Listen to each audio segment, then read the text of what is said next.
Hello everyone. um, उम्मीद करता हूँ सब ठीक होंगे। आज की वीडियो में हम लोग वर्ल्ड ज्योग्राफी के क्वेश्चन करेंगे। हमने इंडियन ज्योग्राफी के काफ़ी क्वेश्चन किए। नेक्स्ट वीडियोस में हम इंडियन ज्योग्राफी के क्वेश्चन भी करेंगे, बट आज की वीडियो में हम बेसिकली वर्ल्ड ज्योग्राफी के क्वेश्चन करते हैं। ठीक है, तो चलिए स्टार्ट करते हैं।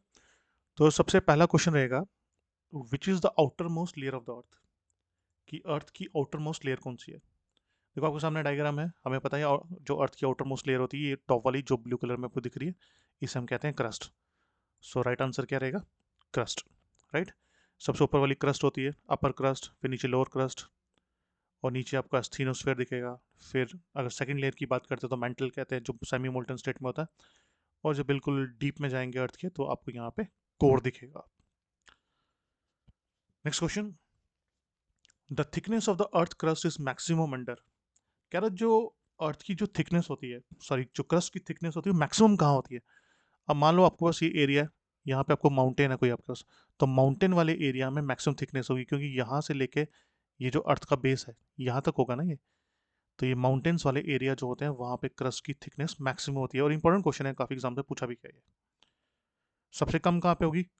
ओशंस में, सी में सबसे कम होगी अर्थ की जो क्रस्ट है। Third question, the layer of the earth rich in निकल एंड आयरन इज कॉल्ड। कह रहा है जो अर्थ की जो लेयर है जहाँ पे निकल और आयरन आपको सबसे ज्यादा मिलता है, उसे हम कहते हैं क्या बेसिकली? उसे हम कहते हैं नीफ। ये NiFe basically nickel plus iron ही है। और कहाँ मिलता है आपको निकल प्लस आयरन? ये आपको मिलेगा कोर में। ये जो कोर वाला पोर्शन है, बिल्कुल इंटरनल, जो अर्थ के बिल्कुल इनसाइड में जाओगे, बिल्कुल अर्थ के बिल्कुल नियर अबाउट, हम अगर रफली 5600 किलोमीटर अंदर जाएंगे धरती के, तो धरती के अंदर हमें लोहा मिलेगा। ठीक है। और वो धरती की स्टेट कैसी होगी? इनर स्टेट, वो सॉलिड स्टेट में होगा। नेक्स्ट है, which layer of the earth is semi molten in nature. कह रहा है कि हमारी अर्थ के अंदर जो लेयर्स हैं डिफरेंट डिफरेंट, तो उनमें से कौन सी लेयर है जो सेमी मोल्टन, मतलब कि सॉलिड नहीं है, सेमी मोल्टन, एक लावा की तरह बनी हुई है। तो कौन सी लेयर है? वो है मेंटल। जो मेंटल लेयर होती है, जो आपको अर्थ क्रस्ट से लेकर 2900 किलोमीटर अगर आप अंदर जाओगे, तो वहाँ पे आपको एक लेयर मिलती है मेंटल। जो मेंटल है वो सेमी मोल्टन स्टेट में होती है। ठीक है। और सेमी मोल्टन स्टेट में रहेगा। यही मोल्टन जो चीज़ आपको दिख रही है, यही मोल्टन जो मैग्मा है, इसे मैग्मा कहते हैं। यही जब बाहर आता है हमारी अर्थ क्रस्ट के ऊपर, तब इसे हम लावा कहते हैं, इसी से वॉल्केनो बनते हैं। मतलब ये हुआ, ये हमारी अर्थ क्रस्ट है, तो यहाँ पे मेंटल है, तो यहाँ पे आपको सेमी मोल्टन मटेरियल दिख रहा है। जब तक ये मोल्टन मटेरियल, जो भी चीज़ें होंगी यहाँ, वो पिघली हुई होंगी, इसे हम मैग्मा कहते हैं। अब क्या होगा, ये जो मैग्मा है, ये ट्राई करता रहेगा कि मैं किसी तरह से धरती से बाहर निकलूँ। तो यहाँ पे क्रैक, अर्थ क्रस्ट में हमारे क्रैक आ जाएगा, यहाँ पे होल बन जाएगा। तो उससे ये जो मैग्मा है, ये बाहर आ जाएगा। जब ये बाहर आ जाता है तो हम इसे क्या कहते हैं? लावा। और ये क्या बनेगा? वॉल्केनो बन जाएगा। Next question, the temperature increases with the depth inside of the earth mainly due to. कह रहा है जब हम धरती के अंदर जाते हैं, जैसे जैसे हम धरती के अंदर जाना शुरू कर देंगे, डीप हम डीइंग करेंगे, धरती के अंदर जाना शुरू करेंगे, जितना डीप जाएंगे उतना टेम्परेचर इंक्रीज होता जाएगा। धरती अंदर से बहुत ज़्यादा गर्म हो जाएगी। तो उसका रीज़न क्या है? तो उसका रीज़न है रेडियो एक्टिव सब्सटेंसेस। जो रेडियो एक्टिव सब्सटेंसेस हैं वो धरती के अंदर अवेलेबल होते हैं, उनकी वजह से वो अंदर रिएक्शन करते रहते हैं, एक्टिविटी चलती रहती है उनकी। तो उनकी वजह से हमारी धरती के अंदर जो टेम्परेचर है बहुत ज़्यादा राइज करता है। Question number 6। क्वेश्चन है, which gas is the most abundant in the atmosphere. हमारा जो एटमॉस्फेयर है उसमें सबसे ज़्यादा अवेलेबल जो गैस है वो कौन सी है? तो सबसे ज़्यादा अवेलेबल जो गैस है वो नाइट्रोजन रहेगी। वह 78%। काफ़ी इंपॉर्टेंट क्वेश्चन है, हमें पता होना चाहिए हमारे एटमॉस्फेयर में सबसे ज़्यादा गैस कौन सी है। ये तीन चार गैसेस आपको पता ही होनी चाहिए। नाइट्रोजन 78% होती है, ऑक्सीजन 21% है रफली, आर्गन 0.9%, और कार्बन डाइऑक्साइड 0.036%। और बाकी जो गैसेस हैं, नियॉन, हीलियम, क्रिप्टॉन, हाइड्रोजन, इनकी क्वांटिटी बहुत ही कम है। ये क्वेश्चन आता है जिस तरह से लिखा हुआ है वैसे ही आपको क्रॉनिकल ऑर्डर में याद करना, नाइट्रोजन, ऑक्सीजन, आर्गन और कार्बन डाइऑक्साइड, ये सारी चीज़ें। ठीक है।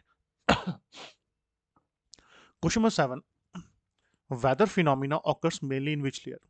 कह रहा है कि अगर हम एटमॉस्फेयर की बात करते हैं, तो जो वेदर फिनोमिना, जैसे कि बादल बनना, बारिश आना, तूफान, लाइटनिंग, थंडरस्टॉर्म, ये सारी चीज़ें, ये किस लेयर में होती है? तो इसका आंसर रहेगा ट्रोपोस्फेयर। ये जो हमारी जो पहली लेयर होती है एटमॉस्फेयर की, troposphere is the first layer. इसी लेयर में सारे आपके वेदर फिनोमिना होते हैं। सारे वेदर फिनोमिना से मेरा मतलब है बारिश आना, रेन, क्लाउड्स, ये जो सब चीज़ें जो होती हैं ये आपके ट्रोपोस्फेयर में ही होती है। और ट्रोपोस्फेयर कितना किलोमीटर होता है? रफली 18 किलोमीटर धरती से ऊपर होता है। अगर हमारी अर्थ है तो अर्थ के अगर 18 किलोमीटर रफली हम ऊपर जाएंगे तो यहाँ पे जो आपको लेयर मिलेगी उसको कहते हैं ट्रोपोस्फेयर। और ट्रोपोस्फेयर के अंदर ही रेन के क्लाउड्स बनेंगे, बारिश यहीं पे होगी, जो भी स्नोफॉल होता है आपका वो यहीं से स्नो वगैरह बनेगी, आपका थंडरस्टॉर्म, लाइटनिंग सब कुछ इसी लेयर में होता है, इसके ऊपर कुछ नहीं होगा। ठीक है, तो पहली लेयर ट्रोपोस्फेयर। अगर आप लेयर एटमॉस्फेयर के लेयर्स को ही पूछ ले तो सबसे पहली लेयर ट्रोपोस्फेयर होती है, second layer stratosphere, third layer mesosphere, fourth thermosphere और फिफ्थ एक्सोस्फेयर। जैसे जैसे आगे क्वेश्चन आएंगे मैं आगे बताता जाऊंगा इनका सबका काम क्या। बट अभी हमने पहली लेयर देखी ट्रोपोस्फेयर। ट्रोपोस्फेयर का मेन काम क्या होता है? जो भी वेदर फिनोमिना होता है, जो भी वेदर फिनोमिना की एक्टिविटीज होती हैं जैसे रेन, थंडरस्टॉर्मिंग और ऑल दिस थिंग्स, ठीक है, वो कहाँ पे होती है? ट्रोपोस्फेयर में होती है।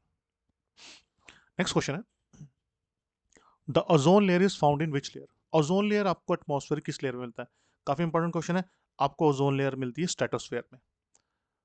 15 से 30 किलोमीटर के अंदर आपको ओजोन लेयर मिलेगी, यहाँ पे इस जगह पे ओजोन लेयर होगी। और ओजोन लेयर का क्या काम होता है? ओजोन लेयर आपको प्रोटेक्ट करती है किस चीज़ से? यूवी, हार्मफुल जो यूवी रेज होती हैं सन की, उससे आपको प्रोटेक्ट करती है। एक और क्वेश्चन आता है एग्जाम में कि जो ओजोन लेयर है उसका यूनिट क्या होता है? तो उसका यूनिट होता है Dobson.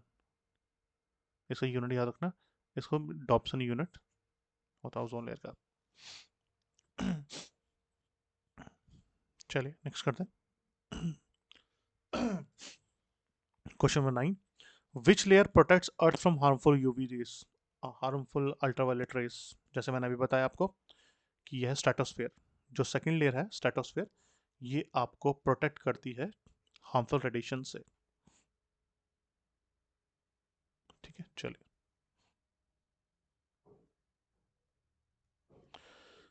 Question number 10, temperature increases with height in the, कह रहा है कि टेम्परेचर किस लेयर में इंक्रीज होता है जैसे जैसे हम ऊपर जाते हैं। तो यहाँ पे थोड़ा समझ लेते हैं। आप अर्थ पे हो, अब जैसे अर्थ से ऊपर की तरफ जाओगे तो टेम्परेचर कम होगा, पहली लेयर में कम होगा।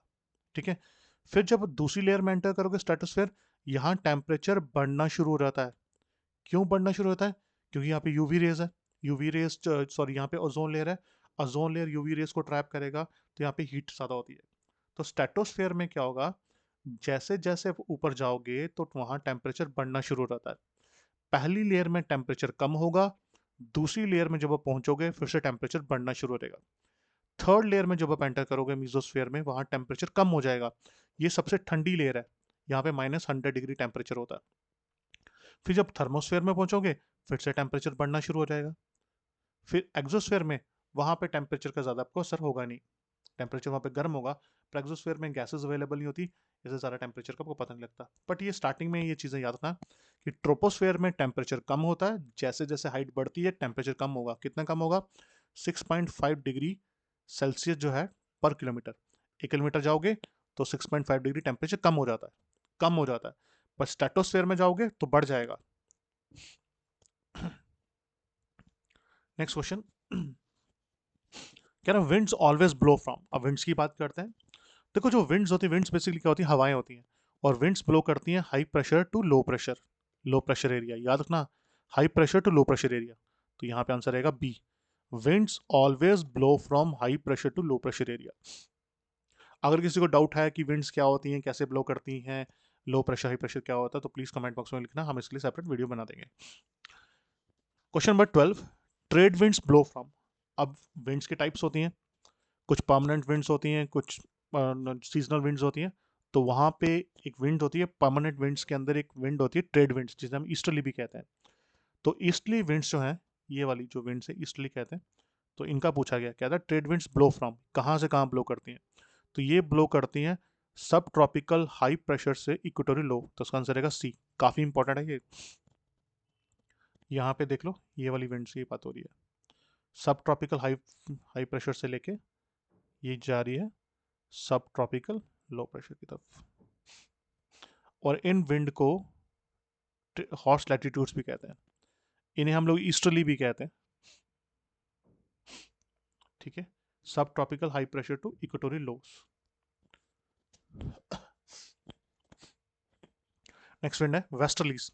कह रहा वेस्टर्ली जो विंड्स हैं वो किस लैटिट्यूड में ब्लो करती हैं, तो वेस्टर्ली करेंगी ब्लो ये 30 से 60 डिग्री लैटिट्यूड के बीच में ब्लो करती हैं, तो यहाँ पे आपको वेस्टर्ली दी जाएंगी। ये है westerly.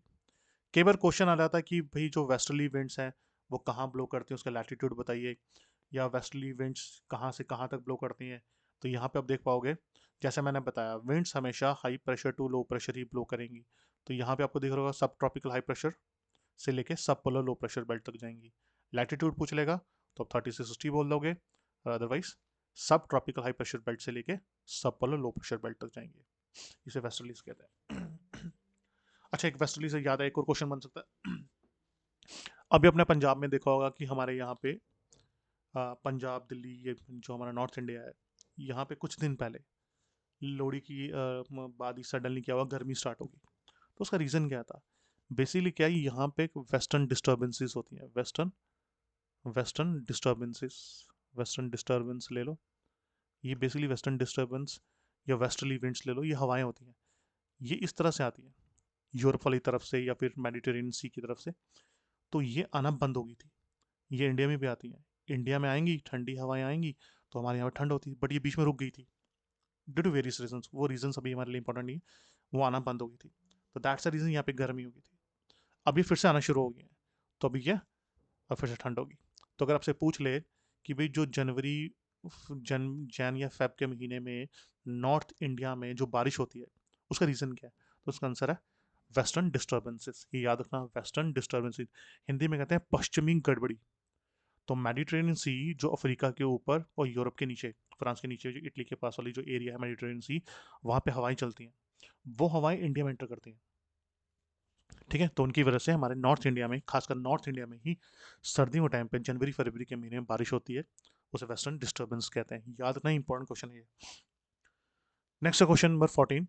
Monsoon winds reverse the direction due to, monsoon winds जो हैं वो रिवर्स क्यों कर लेते हैं अपनी डायरेक्शन, तो उसका सीजनल टेम्परेचर चेंज है, उसका आंसर रहेगा। Question number 15। Which winds are permanent winds, permanent winds कौन सी हैं इनमें से, तो वो रहेंगी ट्रेड विंड्स। जो ट्रेड विंड्स है वो परमानेंट विंड्स होती है। ट्रेड विंड्स को हम ईस्टर्ली भी कहते हैं। और जो ट्रेड विंड्स होती हैं हमारे ट्रेड करने में मदद करती है। मान लो कि आप ओशन में हो, समुंदर में हो, अब वो समुंदर में हो तो आपकी शिप है, तो आपकी शिप को अगर इस तरफ जाना है, ईस्ट की तरफ जाना है, ठीक है, और यहाँ पे अगर ईस्टर्ली विंड चल रही है, वेस्ट टू ईस्ट की तरफ कोई हवा चल रही है, तो आपकी शिप को हेल्प मिलेगी ना। विंड ही आपकी शिप को पुश कर देगी। तो ये विंड्स ट्रेड में, पहले के ज़माने में क्या होता था कि ज़्यादातर हम इंजन्स नहीं होते थे, तो उस टाइम पे विंड्स की हेल्प से अपनी जो ट्रांसपोर्टेशन होती थी शिप में, नेविगेशन जो होती थी, उसमें विंड्स का काफ़ी रोल होता था। तो दैट्स द रीज़न से ट्रेड विंड भी कहते हैं। क्योंकि अगर आपको वेस्ट से ईस्ट की तरफ जाना है, अगर आपको यहाँ पे ईस्टर्ली विंड मिल गई, जो ईस्टर्ली विंड होगी वो कहाँ से कहाँ चलेगी, वो वेस्ट टू ईस्ट चलेगी। तो आपकी शिप को अपने आप पुश मिलेगा ना एक, तो आप अपने डेस्टिनेशन पहुंच जाओगे। तो अगर आपको ईस्ट से वेस्ट की तरफ जाना है, तो अगर यहाँ पे वेस्टर्ली विंड चल रही होगी तो ईस्ट से वेस्ट की तरफ जाएगी, तो आपकी शिप वहाँ यहाँ से वहाँ चलेगी आराम से, क्योंकि विंड चल रही है। तो विंड आपकी शिप को पुश करता था, इसलिए ट्रेड विंड्स भी कहते हैं इसे। नेक्स्ट है क्वेश्चन 16। अर्थ कंप्लीट्स वन रोटेशन इन, जो अर्थ है वो अपना एक चक्कर, आप सबको पता है कि हमारी जो धरती है वो गोल गोल घूमती है। अब पहला क्वेश्चन आता है कि सर धरती तो घूमती है, ठीक है, पर किस डायरेक्शन में घूमती है? धरती घूमती है वेस्ट टू ईस्ट में। ये पहला क्वेश्चन हो गया, वेस्ट टू ईस्ट। अब धरती घूमती है, कितने टाइम में घूमती है, अपने चक्कर कितने टाइम में लगाती है? ये सामने दिख रहा होगा आपको। मतलब कि अगर यहाँ से धरती स्टार्ट करेगी तो इसी जगह पे चक्कर काटने के बाद वापस आ जाएगी, पर कितने टाइम पे? इसे कहते हैं हम नॉर्मली 24 आवर्स बोलते हैं, कि 24 घंटे में धरती अपने चक्कर कंप्लीट करती है। एक अपना रोटेशन, एक रोटेशन लेने में कितना टाइम लगता है? 24 घंटे लगते हैं। ये 24 घंटे यहाँ पे लिखा था ऑप्शन में, मैंने 24 घंटे पे टिक कर दिया, बट एग्जैक्ट टाइम कितना लगता है? एग्जैक्ट टाइम लगता है 23 घंटे 56 मिनट्स और 4.09 सेकेंड्स लगते हैं। अगर वहाँ पे एग्जैक्टली टाइम पूछा होगा तो ये टाइम बोला आपने। 23 घंटे 56 मिनट 4.09 सेकेंड्स धरती को लगते हैं एक चक्कर काटने में, अपना एक चक्कर काटने में। मतलब जिस लोकेशन से धरती स्टार्ट करेगी घूम के, वापस वहीं पे आने में इतना टाइम लगता है। और धरती किस डायरेक्शन में घूमती है? वेस्ट टू ईस्ट में घूमती है। एक और क्वेश्चन आप मेरे से पूछ सकते हो कि सर आपने कहा धरती घूमती है, अच्छा अब इसकी स्पीड बताओ, धरती की स्पीड कितनी है? अगर मैं इक्वेटर की स्पीड की बात करूं, धरती जो इक्वेटर पे कितनी स्पीड से घूमती है, तो वो रहेगा 1670 किलोमीटर पर आवर, मतलब 1 घंटे में 1670 किलोमीटर की स्पीड से धरती इक्वेटर पे अपना चक्कर काटती है। इंपॉर्टेंट क्वेश्चन है ये। एक और क्वेश्चन बन सकता है, धरती हमारी जो है वो सीधी नहीं है, वो टिल्टेड है, थोड़ी टेढ़ी है। कितनी टेढ़ी है? 23.5 डिग्री, 23 एंड 5 डिग्री ये टिल्टेड है। ठीक है, फिर से जल्दी से देख लेते हैं मैंने क्या बोला। सबसे पहला क्वेश्चन, धरती जो हमारी वो टिल्टेड है, स्ट्रेट नहीं है, 23.5 डिग्री। उसके बाद धरती किस तरह से घूमती है? धरती घूमती है west to east, west to east घूमती है। इसका मतलब कि सबसे पहले सूरज आपको ईस्ट में देखने को मिलेगा। अगर यहाँ पे सन है तो धरती का ये वाला जो पोर्शन है सन के सामने पहले आएगा, तो सबसे पहले सन ईस्ट में चढ़ता है। धरती घूमती है वेस्ट टू ईस्ट से। धरती अपना एक चक्कर कितने टाइम में लगाती है? 24 घंटे में। अगर बिल्कुल प्रिसाइसली पूछेगा तो 23 आवर्स 56 मिनट और 4.09 सेकेंड्स। अगर आपसे पूछा जाए धरती की इक्वेटर पे कितनी स्पीड होती है, तो 1670 kilometre per hour. Next question देखते हैं। कह रहा है कि धरती के घूमने से क्या होता है? Rotation of the earth causes, rotation of the earth causes day and night. काफी इंपॉर्टेंट क्वेश्चन है। अब मान लो यहाँ पे सन है, अब सामने सन है, ये हमारी धरती है, तो सन की जो सनलाइट है इस एरिया में पहुंचेगी तो यहाँ पे डे होगा। बट ये वाला जो पोर्शन है, ये जो अदर हाफ है, ये तो सन के सामने ही नहीं है, तो यहाँ पे क्या होगा? नाइट होगी। अब 12 घंटे के बाद ये वाला पोर्शन घूमने के बाद सामने आएगा, तो यहाँ वाला, यहाँ पे दिन हो जाएगा और यहाँ पे रात हो जाएगी, क्योंकि धरती घूम रही है ना। ठीक है, तो आधे, अभी क्या है, अभी इंडिया में दिन है पर अमेरिका में रात होगी, क्योंकि वो वाला धरती का जो टुकड़ा है वो सनलाइट के सामने नहीं आ रहा। तो 24 घंटे में घूमेंगे हम लोग, स्लो स्लो घूमेंगे। तो घूमने के बाद क्या होगा कि कुछ पोर्शन, जो आधा पोर्शन जो धरती का अभी लाइट के सामने नहीं है, सनलाइट के सामने, वहां पे रात है। जब वो 12 घंटे बाद घूमने को सामने आएगा तो वहां पे दिन हो जाएगा और हमारे यहाँ रात हो जाएगी। तो धरती के घूमने से क्या होता है? धरती के घूमने से दिन और रात होती है। अगर धरती घूमती नहीं, इमेजिन करो, तो जो जिस टाइप पे जहाँ पे सन होगा वही चीज़ें फिक्स हो जाएंगी। और मान लो सन हमारे सर के ऊपर है अभी और धरती ने घूमना बंद कर दिया, तो क्या होगा? हमारे यहाँ पे दिन ही रहेगा और बाकी एरिया में अंधेरा। चलो नेक्स्ट क्वेश्चन, 18 नंबर। 18 क्वेश्चन है, earth completes one revolution around the sun is. देखो, जब धरती, जो हमारी अर्थ है, जब अपना एक चक्कर लगाती है तो उसे हम कहते हैं रोटेशन। ठीक है, अब हमारी धरती दो काम करती है। हमारी धरती अपना चक्कर तो काट रही है, बट हम सन के चक्कर भी काट रहे हैं। ये सन है, हम सन के चक्कर भी काट रहे हैं, तो सन को क्या कहते हैं? सन के आगे पीछे घूमने को रेवोल्यूशन। तो वो हमसे पूछ रहा है कि धरती जो है वो सन का रेवोल्यूशन, सन के आगे पीछे रिवॉल्व करने में कितना टाइम लेती है? तो 365 दिन 1/4, मतलब 365 दिन और 1/4 डेज, मतलब 365 दिन और 6 घंटे। धरती को घूमने में 365 दिन और 6 घंटे लगते हैं। ठीक है, किसके अराउंड? सन के अराउंड घूमने में, मतलब सन का एक चक्कर काटने में धरती को इतना टाइम लगता है। मैं आपको दिखाता हूँ, मेरे पास एक पिक्चर होगी, ये देखो, ये सन है। अब ये हमारी धरती है। अब धरती ने सन के आगे पीछे घूमने, क्योंकि उसका काम है। धरती अपने चक्कर भी काटती है, बट धरती सन के आगे पीछे भी काटती है, मतलब रिवॉल्व भी करती है सन के अराउंड। अब कह रहा है कि भाई जो धरती है वो सन के आगे पीछे घूमने में कितना टाइम लेती है? 365 दिन लेती है और साथ में 6 घंटे भी लेती है। बट हम 365 दिन तो कंसीडर करते हैं, बोलते हैं एक साल, बट हम 6 घंटे नहीं डालते। किसी कैलेंडर में देखा आपने 6 घंटे लिखे होते हैं? नहीं, 365 दिन होते हैं, तो 6 घंटे को काउंट ही नहीं कर रहा। एक साल में हमारे पास 6 घंटे मिले जो हमने काउंट ही नहीं किए। दूसरे साल हमें फिर से 6 घंटे मिलेंगे, तीसरे साल हमें फिर से 6 घंटे मिलेंगे जो हमने काउंट नहीं किए, और चौथे साल फिर से 6 घंटे मिलेंगे। ये 6 6 घंटे हमने काउंट नहीं किए, पर अगर हम इनको 4 सालों के बाद ऐड करते हैं तो ये बन जाते हैं 24 घंटे। तो ये जो 24 घंटे हमारे पास बने, इन्हीं से बनता है लीप ईयर। ये लीप ईयर, ये एक दिन बन गया ना, फिर तभी 4 साल के बाद हम क्या करते हैं? फेब के महीने में एक दिन एक्स्ट्रा डाल देते हैं। चलो ठीक है, क्लियर हो गया। वापस चलते हैं, ये हमने क्वेश्चन कर लिया। धरती को सन का एक चक्कर काटने में कितना टाइम लगता है? 365 दिन 1/4 days. Leap year occurs due to, जो लीप ईयर है वो क्यों होता है? धरती के रेवोल्यूशन की वजह से, क्योंकि धरती रिवॉल्व करती है ना उसके इर्द गिर्द, तो उसे रिवॉल्व करते हैं। आंसर ही है सी। ठीक है जी, चलो नेक्स्ट करते हैं। Seasons are caused by, seasons क्यों आते हैं? जो ऋतुएं होती हैं वो आते हैं tilt of the earth axis. धरती सीधी नहीं है, धरती टेढ़ी है। धरती के टेढ़े होने की वजह से क्या होता है, सन की रोशनी डिफरेंट डिफरेंट हमें टाइम पे अलग अलग जगह पे मिलती है।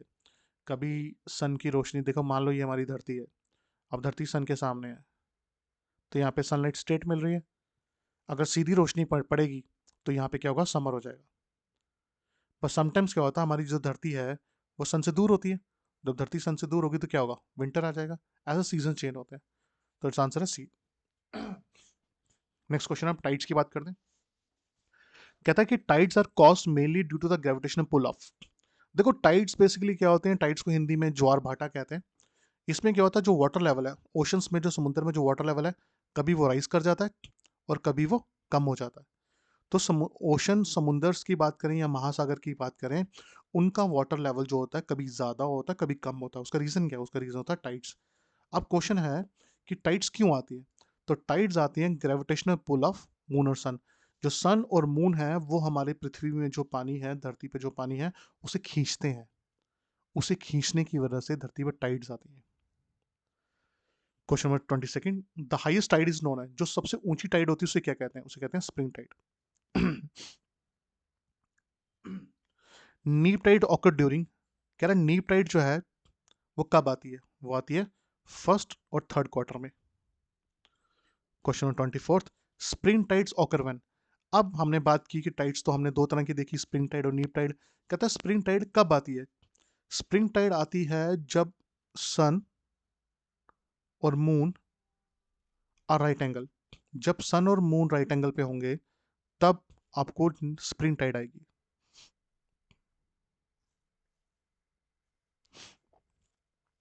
सॉरी मैंने गलत बोल दिया, जब sun moon are in straight line, ये है। अब देखो ये सन मून है और ये हमारी धरती है। जब सन और मून और अर्थ तीनों की ग्रेविटी मिलके खींचती है तब सबसे बड़ी टाइड आती है, तो इसे कहते हैं स्प्रिंग टाइड। ये सामने एग्जांपल भी लिखी हुई है, ये स्प्रिंग टाइड है ये। जब सन और मून एक सिंगल लाइन में होंगे तब स्प्रिंग टाइड आएगी, ये ज्यादा हाई टाइड होती है। Question 25, how many high tides occur in a day generally. एक दिन में जनरली कितनी हाई टाइड्स आती है, दो आती है। क्योंकि दो टाइड्स के बीच में 12 घंटे और 25 मिनट का डिफरेंस होता है। अच्छा यहाँ पे देख लो, ये देखो ये ओशन का वाटर लेवल कम हो रहा है, इसे लो टाइड कहते हैं। तो कभी ओशन का वाटर लेवल बढ़ जाता है। देखो यहाँ पे किसी का घर है या लावा कुछ भी समझ लो, किसी का घर है, तो पहले जो है पानी यहाँ तक था, इसके घर के बिल्कुल पास था। फिर क्या हुआ, अब हुआ लो टाइड हुई, तो शाम को क्या हुआ, हमने क्या देखा, शाम को सारा वाटर नीचे चला गया, वाटर कम हो गया। पर अगले दिन सुबह क्या देखते हैं, फिर से लेवल बढ़ गया। ऐसा अंडोमान निकोबार में होता है, लक्षद्वीप में होता है। अब वहाँ पे जाना, कुछ बीचेस ऐसे होंगे जो रात को डूब जाएंगे और सुबह खाली हो जाता है। सैंड दिखनी शुरू हो जाएगी क्योंकि वाटर पीछे चला गया। जब रात को आएगा तो ऊपर आ जाएगा, तो वो टाइड्स आ रही है। Question 26, the time interval between two high tides is approximately, जैसे मैंने बताया 12 घंटे का डिफरेंस होता है टाइड्स के बीच में। अब क्वेश्चन कह रहा है tides are most useful for, tides किस काम आ सकती है। देखो टाइड्स काम आती है नेविगेशन में। ठीक है। अब मान लो कि मेरी कोई शिप है यहाँ पे, तो शिप चल रही है, तो यहाँ पे टाइड आ रही है। अब टाइड में क्या होगा, वाटर लेवल मूव कर रहा है, ये वाटर मूव कर रहा है, इस सारे वाटर को यहाँ जाना है, तो ये मेरी शिप को भी हेल्प करेगा ना मूव करने में। दूसरी चीज़ टाइड्स का और क्या होता है, हम ये जो वाटर है, ये वाटर मूव कर रहा है, तो हम इस वाटर से रिन्यूएबल एनर्जी भी तो बना सकते हैं। यहाँ पे टर्बाइन लगा देते हैं, टर्बाइन इस वाटर से मूव करती रहेगी तो एनर्जी बन जाएगी।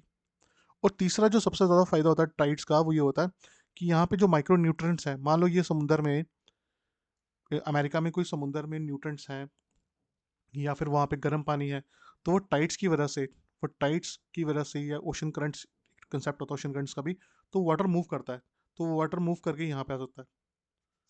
ठीक है, तो ये कुछ चीज़ें इसकी यूजफुल रहेगा। टाइड्स इस तरीके में हमें हेल्प करती है नेविगेशन, मेनली नेविगेशन में लिखो। अब क्वेश्चन नंबर 28 है, बे ऑफ फंडी। कनाडा में एक जगह है Bay of Fundy, is famous for, ये फेमस है लो टाइड्स के, ये फेमस है हाई टाइड्स के लिए। तो बे ऑफ फंडी में हाई टाइड्स आती हैं। काफ़ी फेमस एरिया है ये बे ऑफ फंडी, याद नहीं, ये डायरेक्ट क्वेश्चन आया होता है कि बे ऑफ फंडी किस चीज़ के लिए फेमस है, हाई टाइड्स के लिए फेमस है। 28, question 29, which tide is weaker in nature, कौन सी टाइड वीकर होती है। तो उसका आंसर है कि नीप टाइड, ये वीकर होती है। नेक्स्ट है, tidal energy is a form of, tidal energy जो है वो किस तरह की एनर्जी है? वो रिन्यूएबल एनर्जी है। ठीक है, तो ये थे कुछ क्वेश्चन वर्ल्ड ज्योग्राफी के। मिलते हैं नेक्स्ट वीडियो में जिसमें मोर क्वेश्चन करेंगे। अगर कोई आपका डाउट हो, क्वेरी हो, तो प्लीज़ कमेंट बॉक्स में मेंशन करना। Thank you.